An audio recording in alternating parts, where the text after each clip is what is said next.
Assalamualaikum warahmatullahi wabarakatuh. Selamat pagi, selamat siang maupun selamat malam untuk Bapak dan teman-teman. Di sini saya Muhammad Sarul Sabila Sidikia,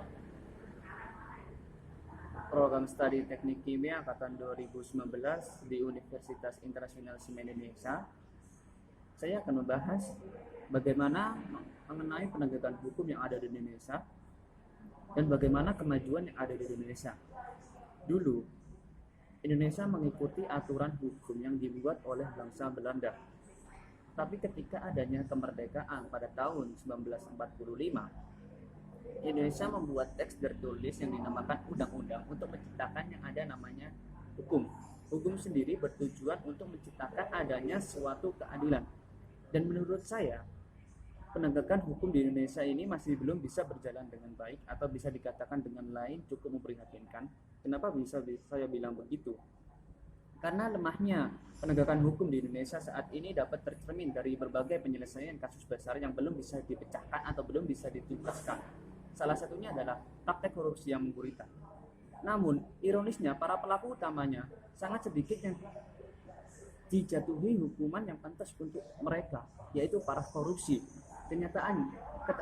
Kenyataannya justru berbanding terbalik dengan beberapa kasus yang melibatkan rakyat kecil.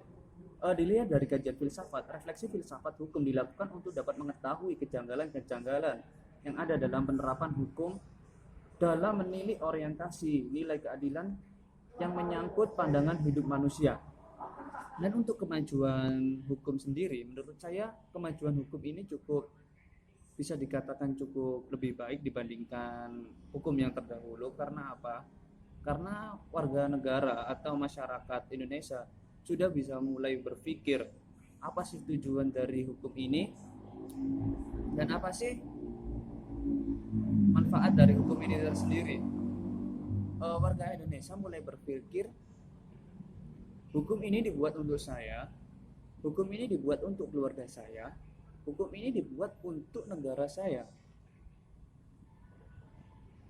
Karena tidak ada yang namanya suatu perkembangan, tidak ada yang namanya suatu kesuksesan jika warganya sendiri atau jika dirinya sendiri tidak dapat melakukan hal itu, tidak dapat paham mengenai hal itu.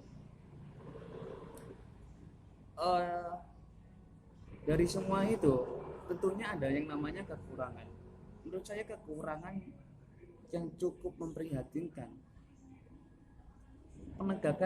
Penegak hukum sendiri belum melakukan hal yang sesuai dengan undang-undang yang tertulis atau teks tertulis mengenai pemberian hukum, atau tidak memberikan hukuman yang pantas untuk mereka yang melakukan suatu penyelewengan kepada hukum tersebut. Mungkin itu saja yang dari saya, kurang lebihnya mohon maaf. Inti dari perkataan saya, semua dikembalikan kepada masyarakatnya, semua dikembalikan kepada penegak hukum bagaimana dia melakukan ini semua. Kurang lebihnya dari saya, mohon maaf. Wassalamualaikum warahmatullahi wabarakatuh.